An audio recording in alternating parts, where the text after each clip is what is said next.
partager avec vous ce que Dieu m'a mis à cœur en ce jour. Amen. Merci Seigneur. Nous allons prier pour la parole. Seigneur, merci pour ce matin. Merci pour la grâce que tu nous accordes d'être dans ta présence. La grâce que tu nous accordes d'être nourris par ta parole. Je prie ce matin que ta parole nous nourrisse. Que ta parole nous grandisse. Que ta parole nous édifie. Je prie Père avec le Saint-Esprit. Je prie Père au nom de Jésus-Christ. Je prie Père alors que je suis devant le trône de grâce. Je prie que tu me donnes les mots qu'il faut, la force qu'il faut, afin de transmettre ta pensée, de transmettre ta parole. Laisse que la vie de quelqu'un soit métamorphosée, la vie de quelqu'un soit changée, que nous puissions te connaître davantage, te craindre davantage, te suivre davantage. Bénis ces instants et nous te promettons de te donner toute la gloire pour tout ce que tu vas dire et tout ce que tu vas faire. Au nom de Jésus-Christ. Amen. Amen. Matthieu chapitre 17. Matthieu chapitre 17. Évangile selon Matthieu chapitre 17. Excusez-moi, chapitre 18. Nous allons lire à partir du verset 20. Matthieu 18 à partir du verset 20. Vous vous rappellerez que Matthieu 18 est le deuxième chapitre de la Bible où l'on parle du mot église. Le premier c'est dans Matthieu 16 où Jésus prophétise la venue de l'église. Là il parle de l'église universelle. Et dans Matthieu 18 Jésus parle plus de l'église en termes d'église locale. Et depuis le premier verset il traite des problèmes qui ont un lien avec la communauté de l'église locale. Fixez-moi le Matthieu 18 à partir du verset 20. Matthieu 18 à partir du verset 20, j'ai dit au nom de Jésus. Amen. Car là où 2 ou 3 sont assemblés en mon nom, je suis au milieu d'eux. Alors Pierre s'approcha de lui et dit: Seigneur, combien de fois pardonnerai-je à mon frère lorsqu'il péchera contre moi? Ce sera jusqu'à 7 fois. Jésus lui dit: Je ne te dis pas jusqu'à 7 fois, mais jusqu'à 77 fois. C'est pourquoi le royaume des cieux est semblable. Jusqu'à 70, 10 fois 7. Ok? Ok. Pour le dire autrement, jusqu'à 70 fois 7. C'est égal à combien? 400? Ah, il y a des gens qui ont fait la maths ici. En tout cas, moi, dans les maths, je ne comprenais rien. Quoi. Je ne sais pas qu'est-ce que je suis allé faire dans la comptabilité et la section commerciale. Je ne sais vraiment pas ce que je suis allé faire. Dis à ton voisin, tu pardonneras 70 fois 7 fois. Tu pardonneras 70 fois 7. Maintenant, pose la question. Est-ce que tu pourras? Na limbisio, même la sima. Je te pardonne. Kolim, c'est ça, Kobosana? Nazan, ça me prend un robosana? Dis à ton voisin, toi, tu pardonneras 70 fois 7 fois. Tu pardonneras 70 fois. Continuez. C'est pourquoi le royaume des cieux est semblable à un roi qui voulut faire rendre compte à ses serviteurs. Quand il se mit à compter, on lui amena un qui devait 10 000 talents. Comme il n'avait pas de quoi payer, son maître ordonna qu'il fût vendu, lui, sa femme, ses enfants et tout ce qu'il avait, et que la dette fût acquittée. Les serviteurs se jeta à terre, se prosternant devant lui et dit: Seigneur, aie patience envers moi et je te payerai tout. Ému de compassion, le maître de ses serviteurs le laissa aller et lui remit la dette. Après qu'il fut sorti, ses serviteurs rencontra un de ses compagnons qui lui devait 100 deniers. Dis avec moi 100 deniers. 100 deniers. Il le saisit et l'étrangla en disant: paye ce que tu me dois. Son compagnon se jeta à terre, le suppliant, disant: aie patience envers moi et je te payerai. Mais l'autre ne voulut pas, et il alla le jeter en prison jusqu'à ce qu'il lui payait ce qu'il le devait. Ses compagnons, ayant vu ce qui était arrivé, furent profondément attristés, et ils allèrent raconter à leur maître tout ce qui s'était passé. Alors le maître fit appeler ses serviteurs et lui dit: méchant serviteur, je t'avais remis en entière ta dette parce que tu m'avais supplié. Ne devais-tu pas aussi avoir pitié de ton compagnon comme j'ai eu pitié de toi? Et son maître, irrité, les livra au bourreau jusqu'à ce qu'il lui payait tout ce qu'il devait. C'est ainsi que mon Père Céleste vous traitera si chacun de vous ne pardonne à son frère de tout son cœur. Amen. Amen. On va lire 2 autres textes. Est-ce que quelqu'un a lu ce verset? Amen. C'est lourd, hein?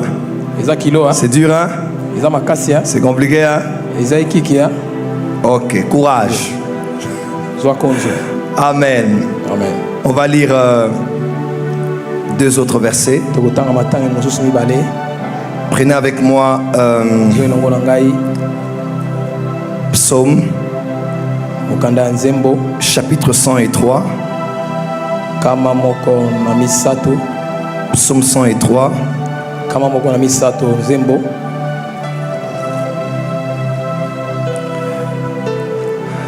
À partir du verset 8.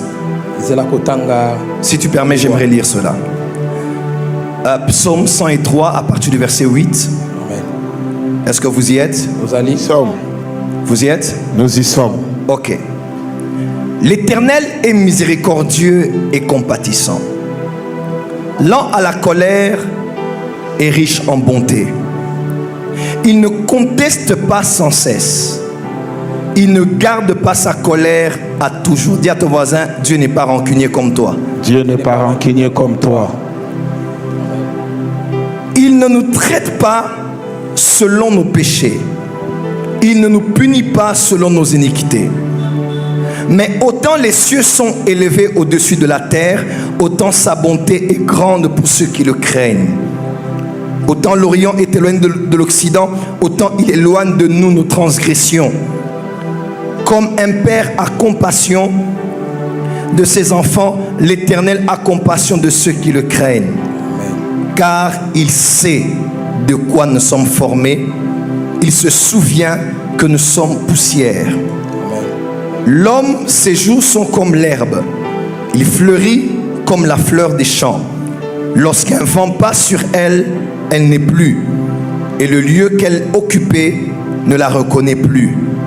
Mais, dis avec moi, mais la bonté de l'Éternel dure à jamais pour ceux qui le craignent et sa miséricorde pour les enfants de leurs enfants. Je prie pour toi que la miséricorde de Dieu dure sur toi et sur les enfants de tes enfants. Amen. Non, tu n'as pas dit amen. Je dis que la miséricorde de Dieu vienne sur toi et sur tes enfants et les enfants de tes enfants. Amen. On va lire un dernier texte. Merci Seigneur. Un tout dernier texte. Nous allons lire avec vous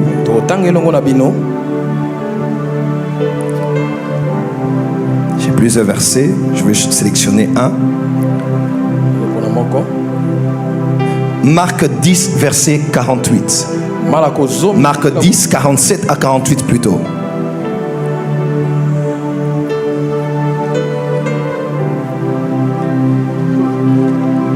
Pasteur Daniel. Marc 10, 47 à 48, je lis au nom de Jésus. Amen. Il entendit que c'était Jésus de Nazareth et il s'est mis à crier: Fils de David, Jésus, aie pitié de moi. Plusieurs le reprenaient pour le faire taire. Mais il criait beaucoup plus fort, « Fils de David, aie pitié de moi. » Ensuite, Jésus s'arrêta et dit, « Appelez-les. » Ils appelèrent l'aveugle en lui disant, « Prends courage, lève-toi, il t'appelle. » J'aimerais dire à tous ceux qui vont... En anglais, au lieu de dire « aie pitié de moi », on dit « aie miséricorde »,« have mercy on me »,« aie miséricorde ». Donc, cet homme a invoqué la miséricorde. Jésus a dit « appelez-le ». À tous ceux qui vont invoquer la miséricorde de Dieu aujourd'hui, je vois Dieu te convoquer. Amen. Je vois Dieu t'appeler. Amen. Je vois Dieu traiter ton cas. Amen. Là où l'onction de guérison n'a pas guéri ta maladie, là où un évangéliste ne t'a pas guéri, la miséricorde de Dieu peut régler tous les problèmes, quelle que soit leur origine. Amen. Je termine avec ce verset. Romains 9, à partir du verset 14. Romains 9, à partir du verset 14.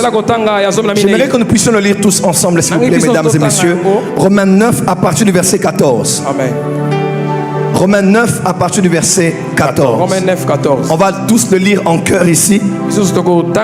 Verset 14, 15, 16. Amen. On peut aller? 1, 2, 3, c'est parti. Que dirons-nous donc? Y a-t-il en Dieu de l'injustice? Loin de là. Car il dit à Moïse, je ferai miséricorde à qui je fais miséricorde et j'aurai compassion de qui j'ai compassion. Verset 16, on va le lire à haute voix et solennellement. 1, 2, 3, go. Ainsi donc, cela ne dépend ni de celui qui veut, ni de celui qui court, mais de Dieu qui fait. Pour la dernière fois, 1, 2, 3, go. Ainsi donc, cela ne dépend ni de celui qui veut, ni de celui qui court, mais de Dieu qui fait. Miséricorde. Quand on dit celui qui veut, on parle de celui qui a le désir et la volonté. De celui qui court, c'est celui qui a le pouvoir. Donc ça ne dépend pas de celui qui a le vouloir, ni de celui qui a le pouvoir, mais de Dieu qui fait miséricorde. Pour bien te marier, pour bien réussir, pour finir tes études, pour percer dans le ministère, ça ne dépend pas de ton souhait, ça ne dépend pas de ton vouloir, ça ne dépend même pas de la course dans laquelle tu es déjà engagé, mais ça dépend de la miséricorde. Est-ce que quelqu'un peut dire miséricorde? Miséricorde. Ma prière pour toi, pour cette nouvelle saison, que Dieu te regarde avec un regard de miséricorde. Amen. En privé et en public, que la miséricorde de Dieu s'attache à toi. À la maison ou au travail, que la miséricorde de Dieu soit la conclusion de ta vie. Quand les gens veulent parler de toi et de ce qui t'est arrivé, qui disent non, Dieu est bon. Quand je vois cet homme, sa miséricorde durera toujours. Que cela soit ton histoire à partir de cette année. Je dis que cela soit ton histoire à partir de cette année. Merci, mettez-vous bien dans la présence de Dieu. Et on peut acclamer très fort pour la parole du Seigneur. Car il est bon et sa miséricorde dure à toujours. Alors j'aime bien la lecture et ça fait quelques années que j'ai eu à acheter ce livre, Out of Africa.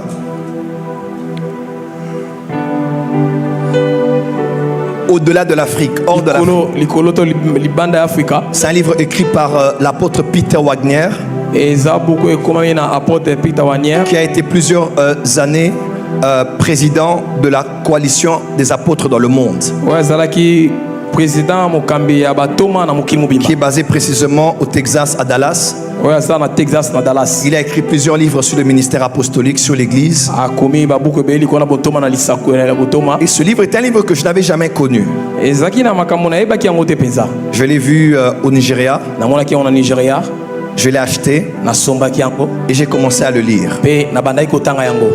On dit how the spiritual explosion among Nigerians is impacting the world. Donc, comment l'explosion spirituelle au Nigeria a impacté le monde. Donc on parle, il fait une étude anthropologique, sociologique, ecclésiastique sur comment l'église du Nigeria impacte le monde aujourd'hui. Vous êtes sans ignorer que le Nigeria était un pays béni. Un homme avait dit autrefois, pour changer l'Afrique, il faut simplement le Nigeria, la République sud-africaine et la RDC. Vous savez, notre première génération des juristes a été identifiée vers les années 1960 avec les présidents Tshisekedi, celui de l'UDPS. Génération et à juriste yango etalisama ki na mokili na président Tshisekedi oyo aleki. Mais au Nigeria, c'est depuis vers les 1860 qu'ils ont eu leur premier juriste au Nigeria. En Nigeria, uta 1860. Et cet homme a eu à dire, si on prend l'intelligence du Nigeria, les matières premières de la RDC, et les usines de l'Afrique du Sud, on peut totalement révolutionner le continent africain. Qu'on le veuille ou pas, la femme la plus riche, la femme noire la plus riche du monde est nigériane. Pas nigérienne, hein? C'est le Niger, nigériane. Le noir le plus riche du monde est nigérian. Amen. Amen. Les plus grandes églises sont au Nigeria. Les plus grandes croisades rassemblant le plus grand nombre de personnes se passent au Nigeria. Le plus grand temple existant aujourd'hui est l'église du docteur Paul Enenche au Nigeria. Celle qui va être inaugurée bientôt, The Ark du bishop David Oyedepo, c'est vraiment une folie. Ce que vous pourrez voir si vous regardez les images.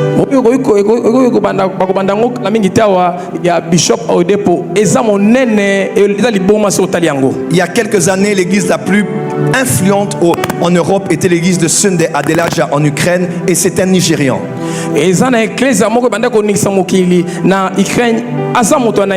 Aujourd'hui, l'église la plus influente en Europe peut être probablement jusqu'à ce jour l'église KCC de Mathieu Ashimolo, qui est un Nigérian. Il n'y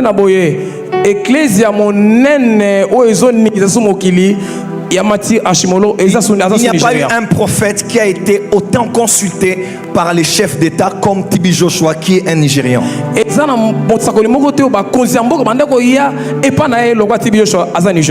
Il n'y a pas de documents écrits, comment on appelle, les rhapsodies de Pasteur Christophe Akilome sont aujourd'hui en train de révolutionner le monde entier, et c'est un Nigérian.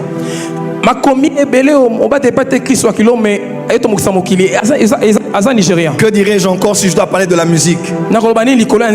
Sur le plan politique ou culturel.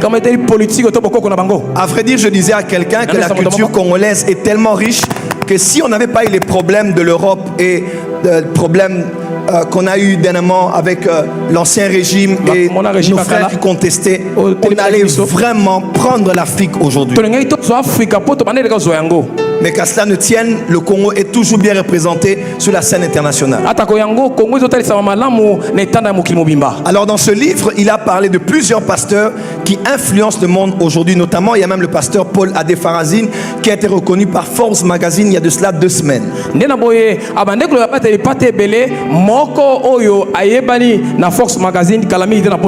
Alors, parmi les hommes qu'il cite dans ce livre, il y a un homme qui est finalement une légende. Il a 72 ans aujourd'hui. C'est le pasteur Enoch Adeboye.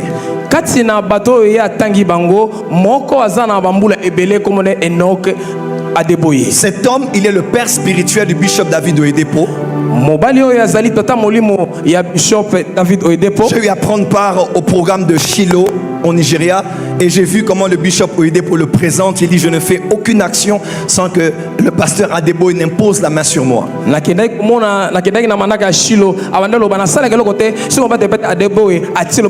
Cet homme a pour vision d'avoir dans chaque famille du monde, dans chaque famille existante sur la terre, un membre au minimum de son église.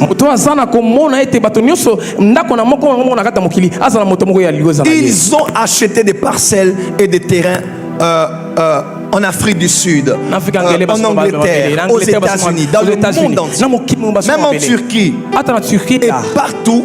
Son église Redeem est en train de continuer à envahir le monde. Le pasteur Adeboye a une église, vous allez être choqués, son église compte plus de 12 millions de personnes. L'église compte au Nigeria 12 millions de personnes. Ils sont dans leur siège plus de 12 millions de chaises. La ville de Kinshasa en elle-même, statistiquement, on dit qu'elle nage aujourd'hui entre 12 millions à 15 millions de personnes. Ce qui revient à dire que ce pasteur de 72 ans a une église dont les membres sont aussi nombreux que la population de la ville de Kinshasa. Donc pendant que nous sommes orgueilleux d'avoir un peu de ceux de Limité, un peu de ceux de Bandal, un peu de ceux de Njili, avec une église de 10 000 personnes, chez lui la chorale est à plus de 10 000 personnes. Chez lui le Kodim est à plus de 50 000 enfants. Quelqu'un peut dire Amen bien. Amen. Dis avec moi, pasteur Adeboye. Pasteur Adeboye. Cet homme-là ne prêche pas de grands messages. Il ne s'habille pas de manière BCBG. Mais lorsqu'il se présente avec une montre presque en plastique, il prêche. Des miracles se passent. L'apôtre Guinecham à l'époque me racontait une histoire. Il disait, Joël, le pasteur Adeboye a commencé à prêcher. Il a commencé à prier. Un homme qui était albinos, sa peau se transformait devant nous tous. Il dit, un enfant était court de taille. Il a commencé à grandir devant nous tous. Et quand il prie, il se met à genoux. Il dit, Baba, Papa, in the name of Jesus, I pray, Lord, do miracle again today for your grace. In Jesus' name. 12 millions de personnes. Pour quitter l'hôtel jusqu'à là où la dernière personne peut, il faut faire à plus de 2 heures du temps en route. Ils ne savent plus compter le nombre de membres. Ils regardent, ils filment, ils disent, bon, on était seulement 1 million aujourd'hui. On raconte même une histoire. Je l'ai souvent raconté. Je crois que c'était en 2013. Il a fait un programme le 25 décembre. On l'a sémé des voitures. Le 31 décembre, donc une semaine après, le diacre a pris la parole en pleine veillée. Et il a dit, s'il vous plaît, tout. Il dit, s'il vous plaît, n'offrez plus au pasteur des cadeaux de voitures.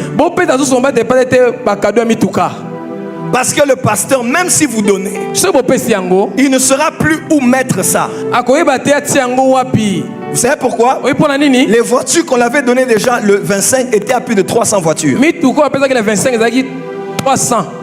300. 1, 2, 3, 4, 5, 6, 7, 8, 10, 20, 30, 100.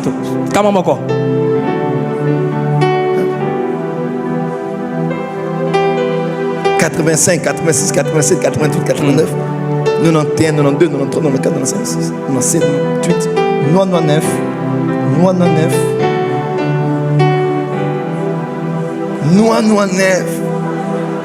Sois chanté. Imaginez-vous un peu. Donc, plus de 300 le 25. 300 le 25. Et les voitures seulement du 31 allaient à plus de 800 voitures. Donc il avait eu seulement en une semaine plus de 1000 voitures.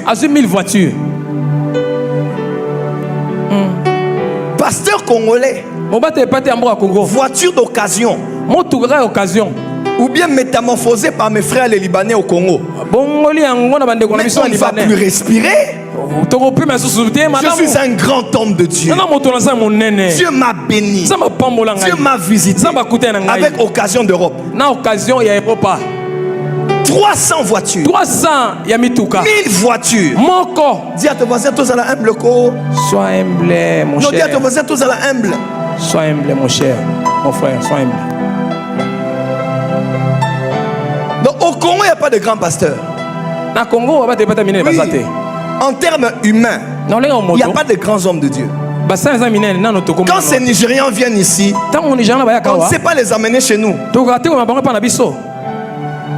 Ils n'ont pas des églises, ils ont des hectares et des hectares. Ils ont des propriétés. On a été avec le pasteur Daniel au Nigeria. On a eu mal à la tête. Donc tu dis, on est maudit ou pas? Pasteur Adeboye. Il était professeur d'université. Maintenant il prêche l'évangile. Et Dieu l'a puissamment élevé dans le monde. Le pasteur Paul David Yongisho vient étudier la croissance de l'église chez lui au Nigeria. Le bishop Dag Mais, qui est du mouvement de la croissance d'église, apprend la croissance de l'église chez le pasteur Adeboye. CNN a eu à reporter ça. Al Jazeera a eu à reporter ça. CBS a eu. Quel est le secret de la croissance de cette église? Il y a eu un jeune homme de Dieu du Nigeria qui raconte cette histoire. Il dit une fois ils étaient allés prier, il a eu la faveur de prier avec plusieurs hommes de Dieu sur l'autel et le pasteur Adeboye priait là aussi. Par son père spirituel, on l'a introduit là où les grands priaient. Et le pasteur Adeboye était à genoux. L'apôtre Guinée-Cham m'a toujours raconté que le pasteur Adeboye pouvait prier pendant plus de 24 heures à genoux sans s'arrêter.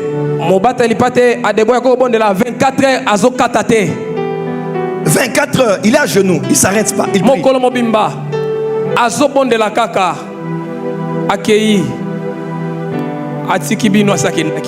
la dernière fois que tu as prié 1 heure? Ton voisin, quelle est la dernière fois que tu as prié 1 heure?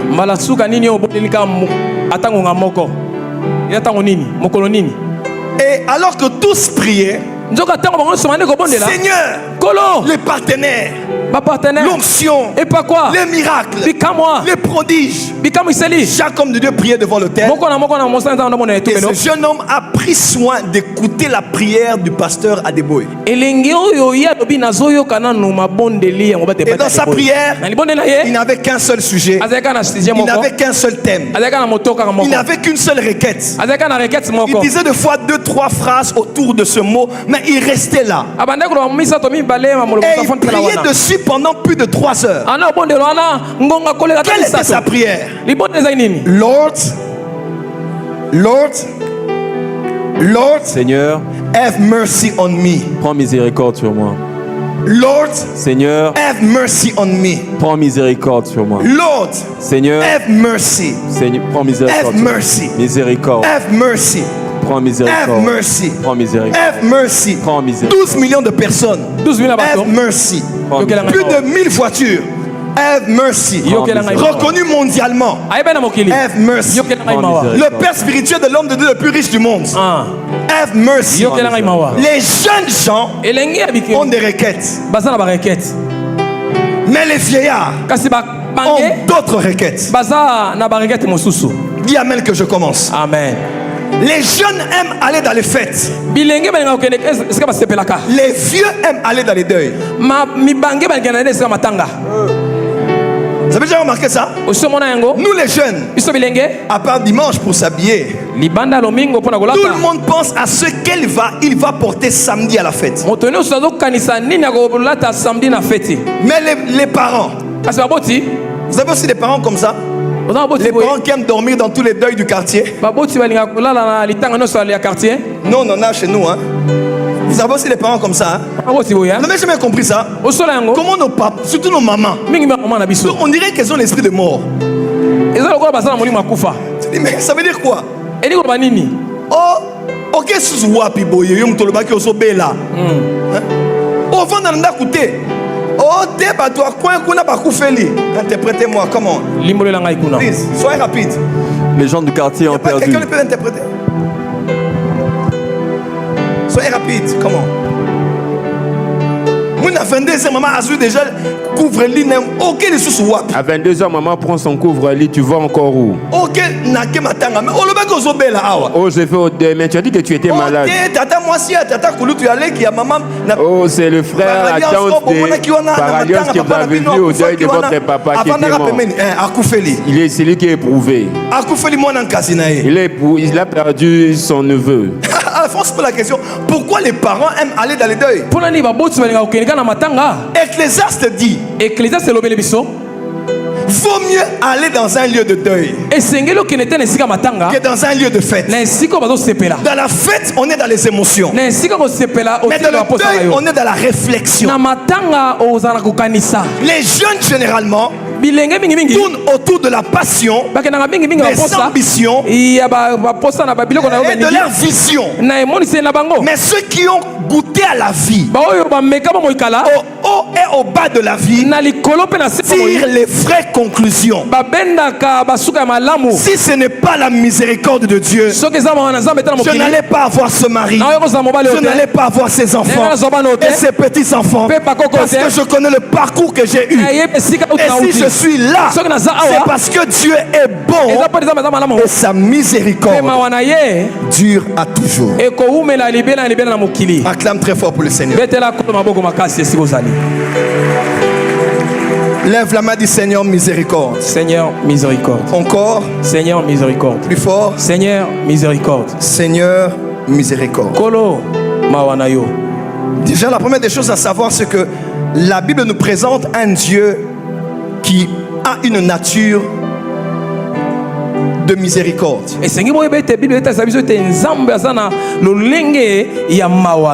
Dans 2 Corinthiens 1 verset 3 il est écrit: béni soit Dieu le Père de notre Seigneur Jésus-Christ,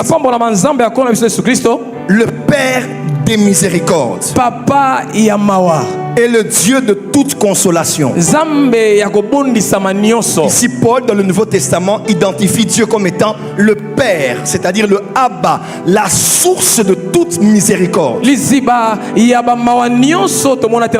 prie que Dieu ne soit pas que ton Père, et que le Père de miséricorde soit aussi ton Père. Que ce soit pour toi, pour ton mari, pour ta femme, pour tes enfants, pour ta vie chrétienne, qui t'accorde à tous les niveaux sa miséricorde. Dans l'Ancien Testament, Moïse en parlait aussi. Dans Exode 34 verset 6, il est écrit: et l'Éternel passa devant lui et s'écria: l'Éternel, l'Éternel, Dieu miséricordieux et compatissant, lent à la colère, riche en bonté et en fidélité. Dans le psaume 86 verset 15, le psalmiste dit ceci: mais toi Seigneur, peu importe ce que les hommes sont, mais toi Seigneur, peu importe ce que les ennemis préparent, mais toi Seigneur, peu importe ces personnes pensent de moi, mais toi Seigneur, peu importe les erreurs que j'ai eu à commettre, mais toi Seigneur, peu importe ce que les gens attendent de moi en mal, mais toi Seigneur, tu es un Dieu miséricordieux et compatissant, lent à la colère, riche en bonté et en fidélité. Je prie pour toi ce matin que Dieu te manifeste sa richesse. Au-delà de te donner de l'argent, que Dieu te multiplie ses miséricordes et te multiplie ses bontés. Donc Dieu de nature est un Dieu miséricordieux. Avancez s'il vous plaît. Il y a de cela quelques semaines, j'ai prêché sur la balance. Et Et après j'ai parlé de la grâce. Et j'ai parlé aussi de la miséricorde. J'aimerais revenir sur 2 ou 3 choses et puis je vais continuer mon message. Dis avec moi miséricorde. Miséricorde. Encore. Miséricorde. Encore. Miséricorde. Dieu vous bénisse madame. Dis avec moi miséricorde. Miséricorde. Dis à ton voisin miséricorde. Miséricorde. Dis à ton voisin bon dimanche de miséricorde. Bon dimanche de miséricorde. Il y a de cela quelques semaines, je vous ai enseigné sur ceci et j'aimerais revenir dessus. Il existe 3 mots-clés dans la rédemption. C'est vrai que Dieu a tant aimé le monde qu'il a donné son Fils unique. Bien que ce verset ne te concerne plus, ça concerne l'homme qui s'est marié ici dimanche passé. Mais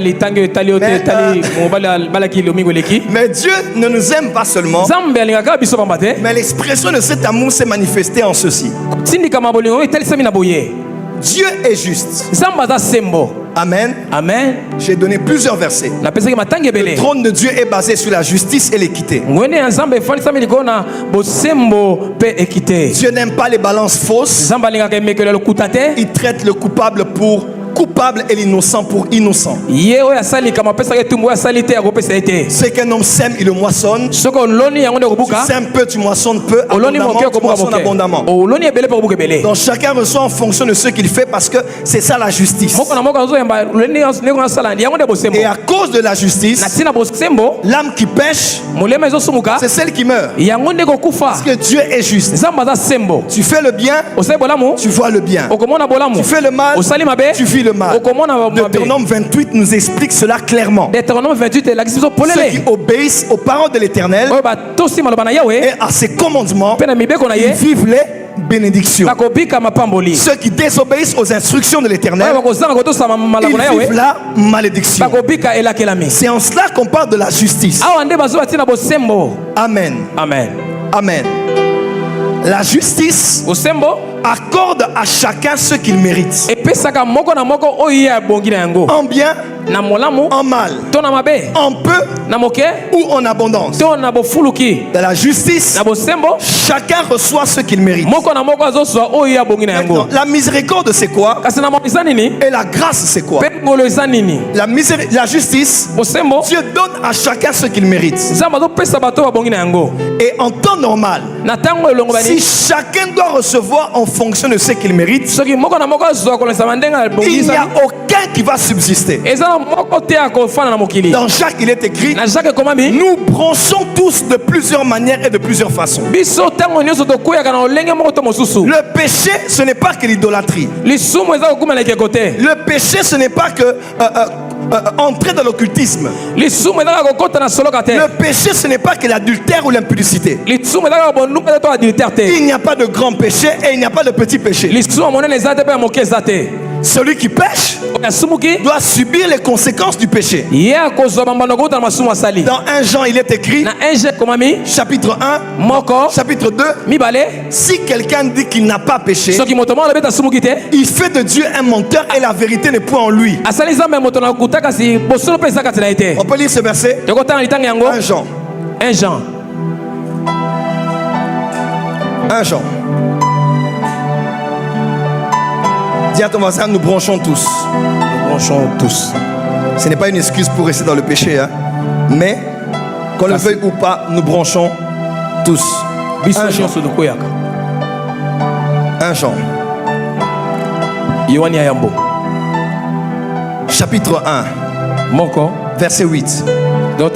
1 Jean 1 verset 8. Il est écrit ceci: si nous disons que nous n'avons pas de péché, nous nous séduisons nous-mêmes et la vérité n'est point en nous. Mais si nous confessons nos péchés, il est juste et fidèle pour nous les pardonner et pour nous purifier de toute iniquité. Si nous disons que nous n'avons pas péché, nous faisons de Dieu un menteur et sa parole n'est point en nous. En d'autres termes, Jean ne parle pas aux païens. Ici, on ne parle pas aux païens. Jean, à l'introduction, il parle aux petits enfants. Il parle à ceux qui sont nés de nouveau. Il écrivait notamment 1 Jean, 2 Jean, 3 Jean à ceux de l'église d'Éphèse, où il était mort, il avait été enterré avec Marie, la mère de Jésus. Dis amen très fort. Amen. Et c'est à ces chrétiens-là que Jean était en train de dire, si quelqu'un dit qu'il n'a pas péché, c'est un menteur. Il se séduit. Si quelqu'un dit qu'il n'a pas de péché, il fait de Dieu un menteur et la vérité n'est point en lui. C'est vrai. Il y a une différence entre un pécheur et un homme qui pêche. Un pécheur, c'est une créature de Dieu. Donc tout être humain qui est né d'une femme est né pécheur, même sans avoir péché. Quelqu'un peut dire amen. Amen. Donc nous tous, en tant que créatures de Dieu, nous sommes des pécheurs. Mais une fois que tu reçois Jésus dans ton cœur, Jésus prend ta nature de pécheur, il te donne sa nature sainte. Voilà pourquoi malgré que Paul parle aux Corinthiens de beaucoup de leurs péchés, il commence au chapitre 1, verset 1 suivant en parlant aux saints qui sont à Corinthe. Oui. Bien qu'un homme a couché avec la femme de son père, Paul les a appelés les saints de Corinthe. Même s'ils abusaient de la Sainte Seine, Paul les a appelés les saints qui sont à Corinthe. En d'autres termes, la position de sainteté que tu as n'est pas liée à tes œuvres, mais à l'œuvre de Jésus, dans laquelle tu as placé ta foi. Il a pris ta nature pécheresse, il t'a donné sa nature sainte, donc tu es saint. Tu n'as pas besoin d'être canonisé pour être saint. Tu n'as pas besoin de te sanctifier pour être saint. Mais positionnellement, tu es déjà saint. Présente-toi à ton voisin et ton voisin va t'appeler saint. Tu t'appelles comment? Christian. Saint Christian. Saint Jonathan. Saint Jonathan. C'est ton prénom. Ah, Jonathan. Saint Jonathan. Saint Daniel. Daniel. Saint Daniel. Et toi? Saint José David. Est-ce que les saints sont là? Non, lève la main. Est-ce que les saints sont là? Donc tu ne vas pas mourir pour devenir une sainte. Dis avec moi, je suis saint. Je suis saint. Mais il arrive aussi au saint de péché. Mais quand un saint pêche, ça ne fait pas de lui un pécheur. Nous sommes tous des pécheurs, non. Le pécheur, c'est celui que j'étais avant.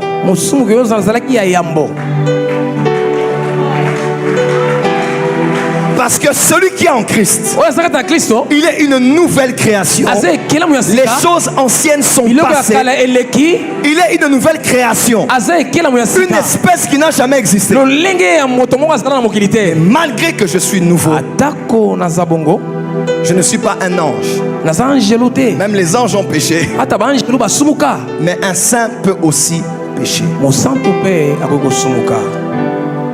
Un saint pêche aussi. En pensée, en parole, des fois inconsciemment.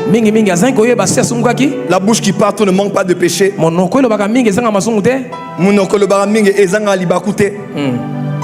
Il y a des gens qui mentent tellement qu'ils savent plus quand il faut dire, quand ils disent la vérité et quand ils mentent.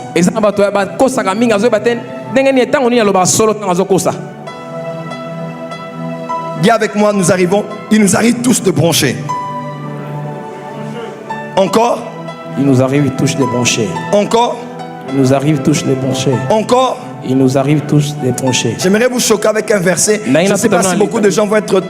C'est bien que je le dise ou pas, mais... Romains. Baloma.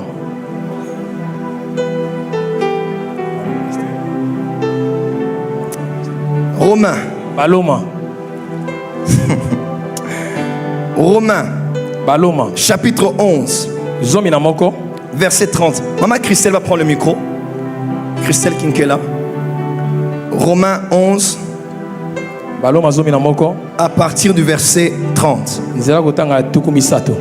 Romains 11, à partir du verset 30. Maman, lisez à haute voix et avec conviction. De même que vous avez autrefois désobéi à Dieu, et que par leur désobéissance, vous avez maintenant obtenu miséricorde. De même, ils ont maintenant désobéi afin que, par la miséricorde qui vous a été faite, ils obtiennent aussi miséricorde. Car Dieu a renfermé tous les hommes dans la désobéissance pour faire miséricorde à tous. Amen. Car Dieu a renfermé tous les hommes dans la désobéissance afin d'accorder miséricorde à tous. C'est dangereux ce verset. Car Dieu, le Dieu saint, le Dieu juste, le Dieu qui veut notre sainteté, lui-même, il a renfermé tous les hommes dans la désobéissance afin que tous les hommes aient par leur désobéissance la capacité d'expérimenter la miséricorde de Dieu. Donc même quelqu'un qui ne commet pas l'adultère, il peut être en colère et sortir une mauvaise parole. Même quelqu'un qui ne tombe pas dans l'impudicité, il peut aussi voler. Est-ce que je dis qu'il faut pécher? Non. Mais chacun de nous, nous péchons d'une manière ou d'une autre. Pourquoi le sang de Jésus a coulé avant que tu naisses? Parce que Dieu a créé le pressing avant de créer les habits. Est-ce que je peux avancer? Parce que Dieu a créé la clé avant de créer le cadenas. Parce que Dieu a pourvu à la solution avant que le problème n'arrive. Ce n'est pas que l'homme a péché et Jésus est mort. Donc le problème est venu et la solution est venue. Non, Jésus n'est pas mort après le péché d'Adam. Dans Pierre, il est écrit: Jésus est l'agneau de Dieu immolé avant la fondation du monde. Dieu, sachant déjà que les hommes vont désobéir, leurs vêtements vont se salir, il a pourvu à un pressing 5 à sec qui nettoie toutes les saletés, même celles qu'on n'enlève pas avec le pressing.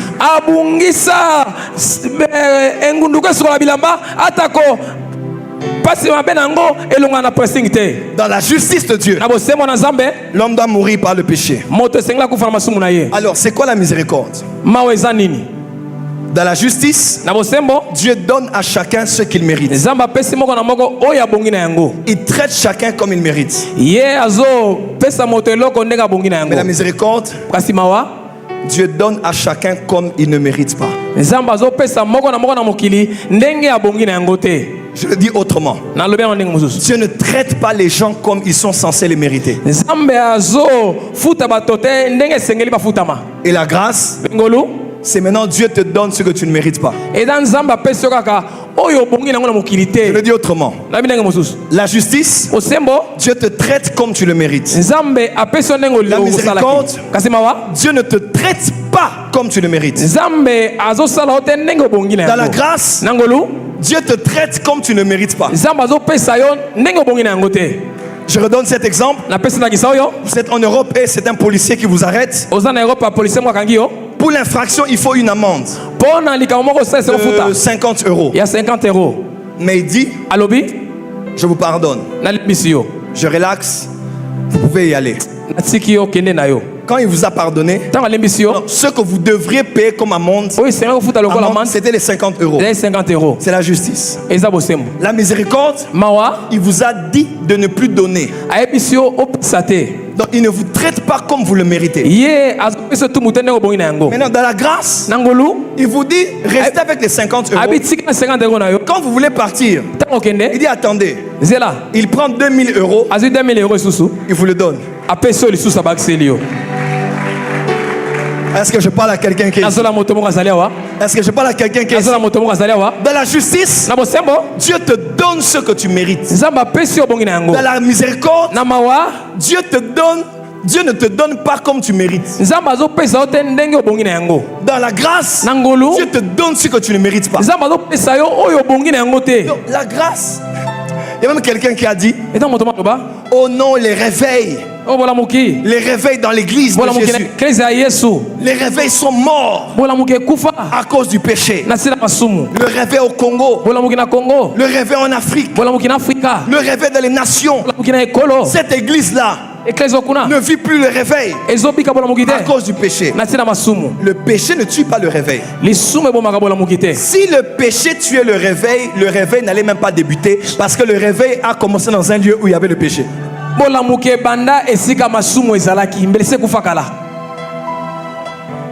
où le péché a abondé, la grâce a surabondé.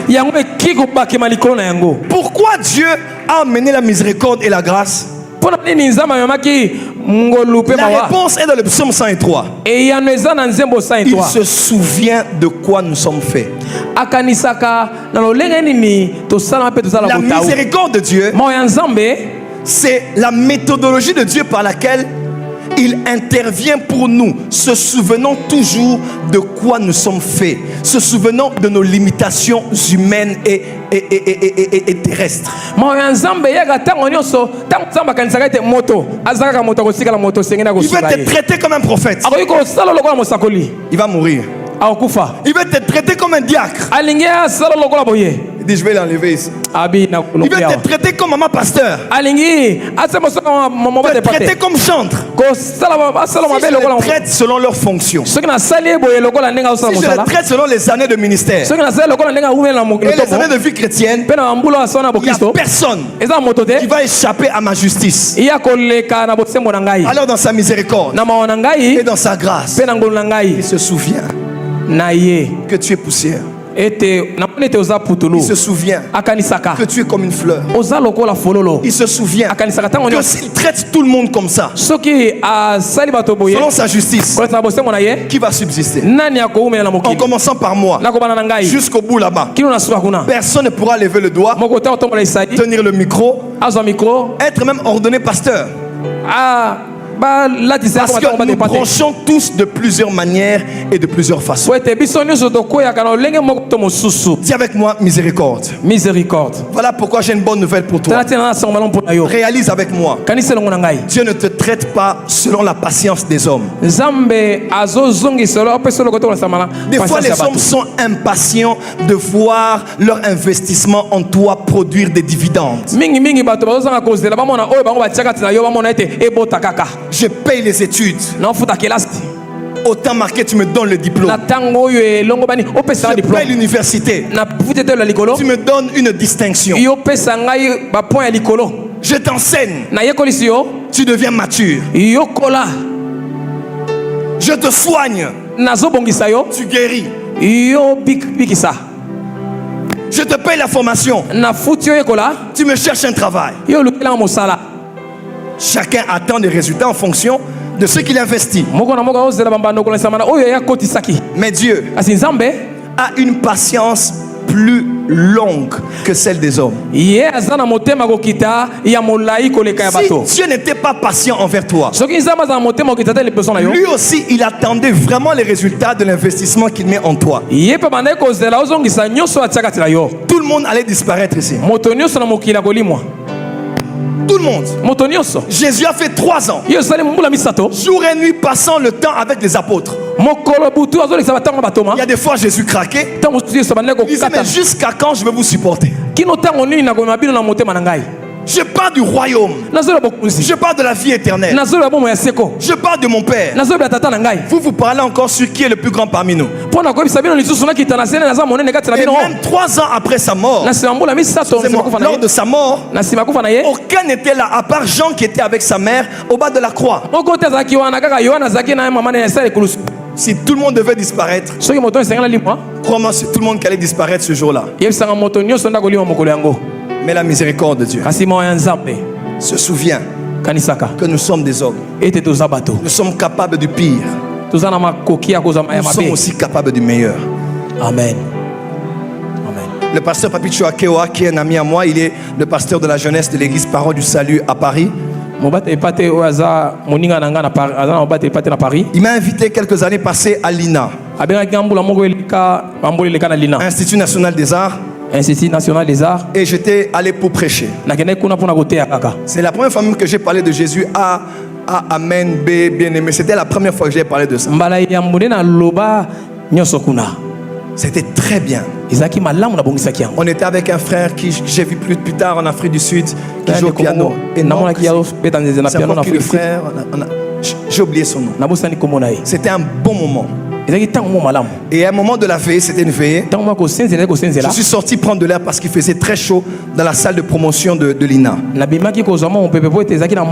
je vois une sœur qui vient à moi. Et la sœur m'a dit: j'ai besoin de vous parler, évangéliste. Alors, à l'époque, on m'appelait évangéliste. Et elle me dit: j'ai besoin de vous parler.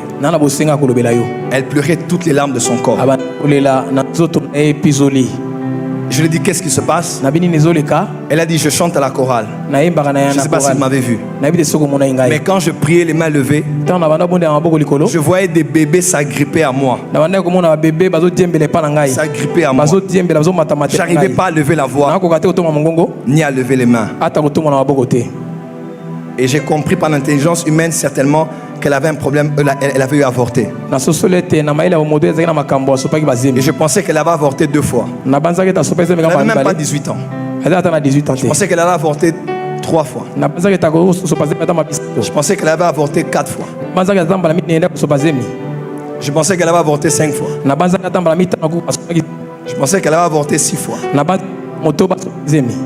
Je pensais qu'elle avait avorté 7 fois.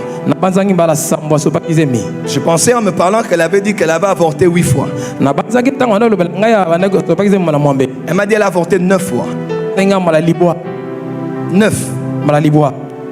Elle m'a dit: je ne sais pas si Dieu peut me pardonner. J'ai une bonne nouvelle pour toi. Je ne sais pas si tu m'entends. J'ai une bonne nouvelle pour toi. Je ne sais pas si tu m'entends, j'ai une bonne nouvelle pour toi. La justice de Dieu doit éliminer cette femme qui tue par l'épée,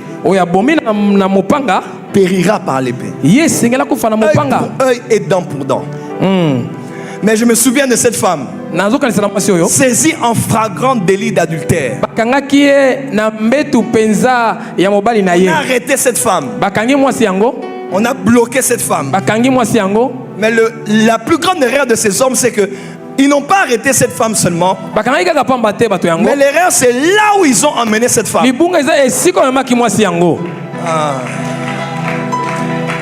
Ah, ok.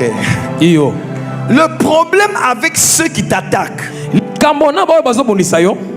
et qui te poussent à l'église, ils t'attaquent, oui, mais ils font l'erreur parce qu'ils t'ont jeté dans la présence de Jésus.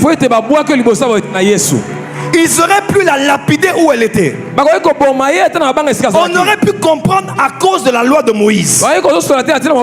Mais une fois qu'ils l'ont emmenée dans le périmètre de sa majesté, cette femme devait recevoir quelque chose. Et ces hommes ont dit: Seigneur, la loi dit que cette femme doit subir ceci. Mais toi, qu'est-ce que tu dis? Il y a même que je te dise quelque chose. Amen. Parce que la loi a un évangile. Mais Jésus a aussi un évangile. La loi est venue par Moïse, mais la grâce est venue par Jésus. Jésus a dit: attendez, je vous dis quelque chose. Lequel d'entre vous ici qui n'a jamais péché puisse jeter à cette femme la première pierre?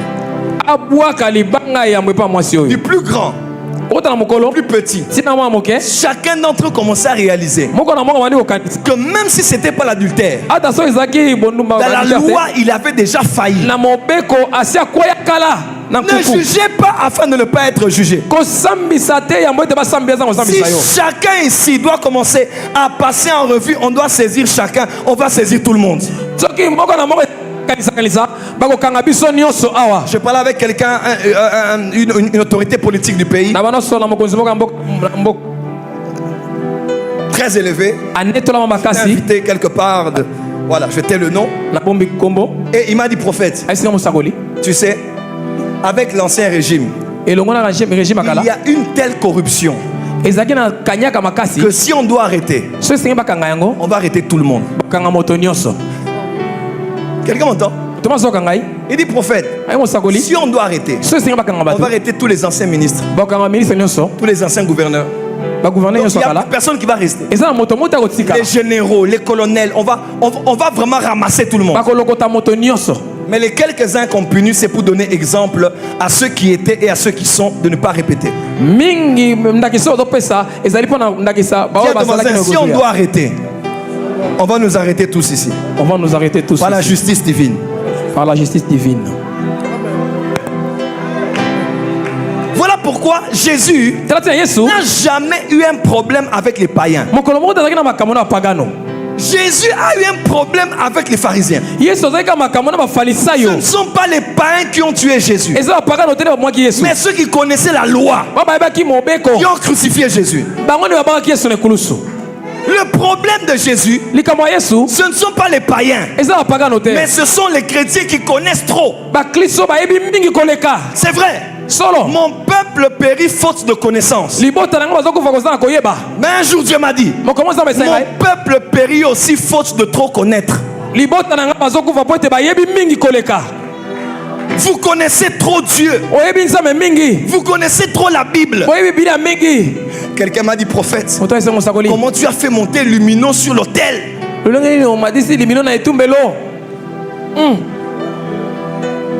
Bon, je me suis arrêté.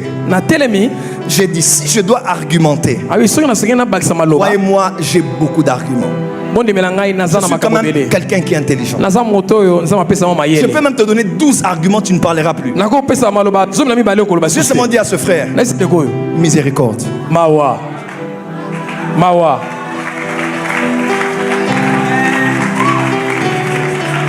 Mawa. J'ai dit, si je dois argumenter, on fera un débat. Ça ne va pas se terminer. Mais tout ce que je peux te dire, miséricorde. On me faisait rire aujourd'hui. On m'a envoyé une vidéo de quelqu'un sur internet. On dit qu'asi conseil européen ça n'a pas toi na. Européen ça conseil té. Amen. Oh moi ça la raison, ça la raison. Oh moi ça danger, on a danger. J'ai dit aux gens, si vous avez raison, pardonnez-moi. Vous connaissez trop Dieu. Ma réponse, miséricorde.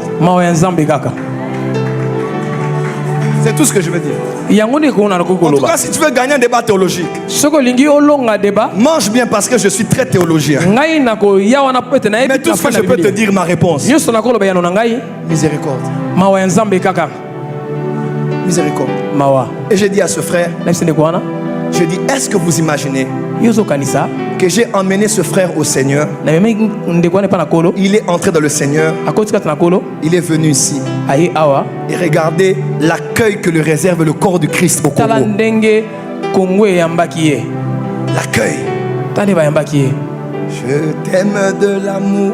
Quel accueil! Wow. Ça c'est un accueil formidable.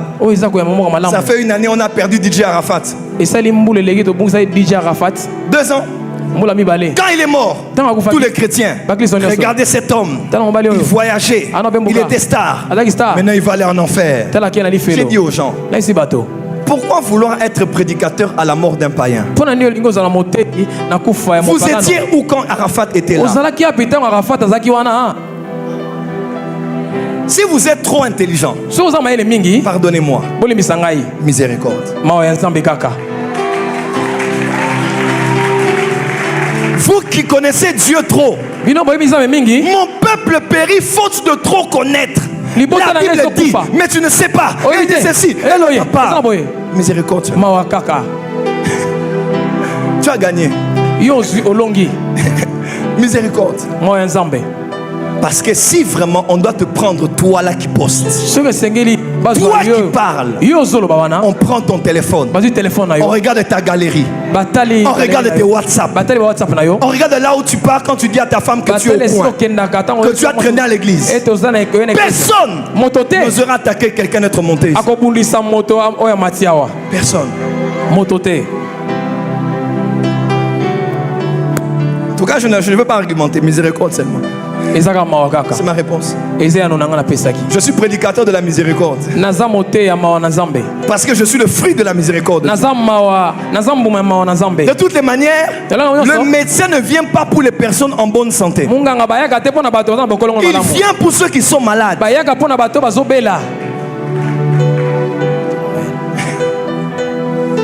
Dis à ton voisin, topé c'est bon, Mawaka.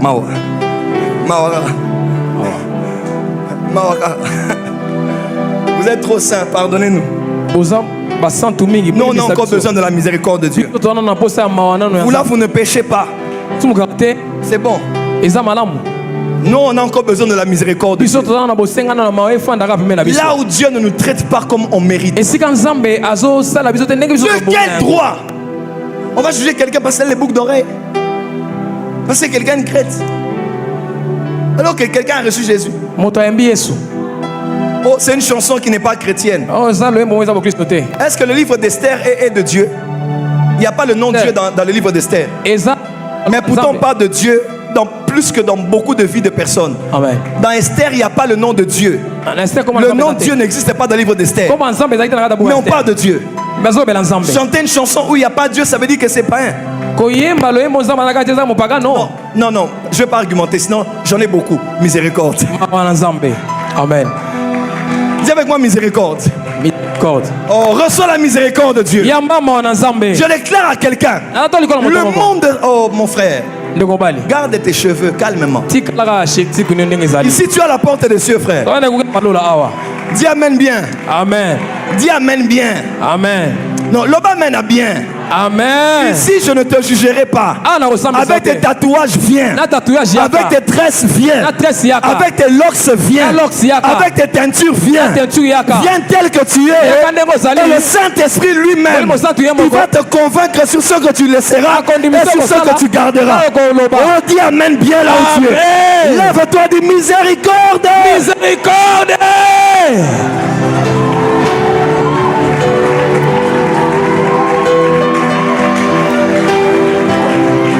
En tout cas, moi je n'ai pas la force de combattre. Miséricorde. Dans ma propre vie et dans la vie de chacun.